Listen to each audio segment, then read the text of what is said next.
When this building was built, it was built to the building standards of the day.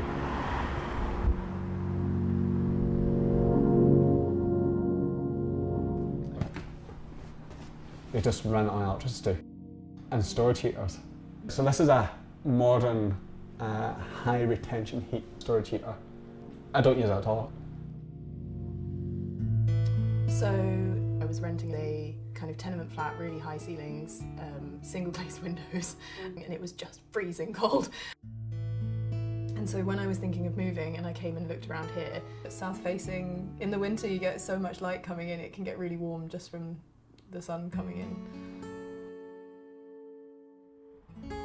The property during the summer, on sunny days, runs about between 30 and 35 degrees.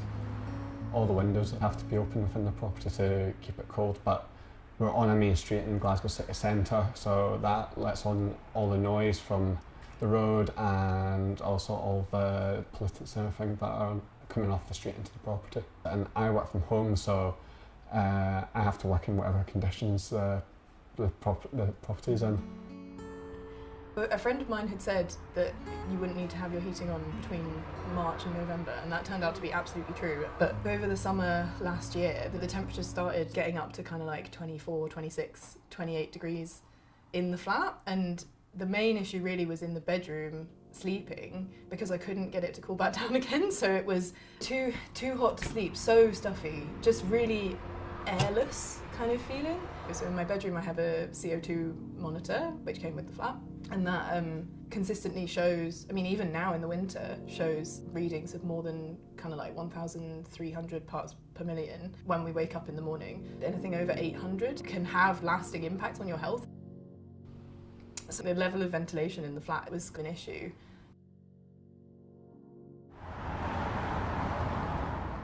One thing I've got to take into consideration when it's really hot is that I'm about 10-15 metres from a major road in the Glasgow city centre, and I'm running air purifiers constantly in the property, and they're constantly needing the filters changed.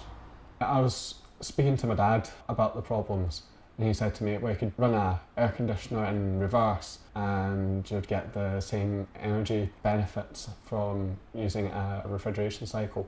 So I looked into it, and a manufacturer was promising about a 400% efficiency using an air conditioner in reverse. And one air conditioner I have in the living room supplies enough heat to heat most of the property. So my next step, because it was this combination of heat and air quality and kind of stuffiness, I started looking at a mechanical ventilation unit with heat recovery. And that's when I got in touch with Loco Home. And Angus came and had a look around the flat, and because I'm on the top floor, so I own the kind of loft space above, so I could run ducting up in the loft and have a mechanical ventilation unit which would improve the ventilation and airflow.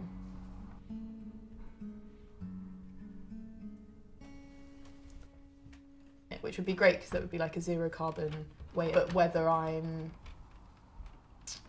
at a point where I'm kind of ready to make that investment and kind of make that change just to make it livable really feels like a huge decision to make, and it would be really disruptive, and it would be a lot of kind of work to get it put in and paid for and everything.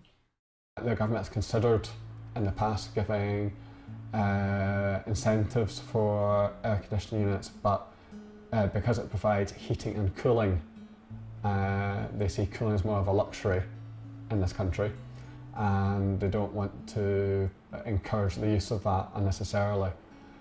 30% of our housing stock is based on electric-only heating, which means there's no internal infrastructure in the buildings to support the wet air pumps that they are subsidising for people to get and are very expensive to put in. Whereas an air-to-air heat pump could cost as little as £1,500 to install.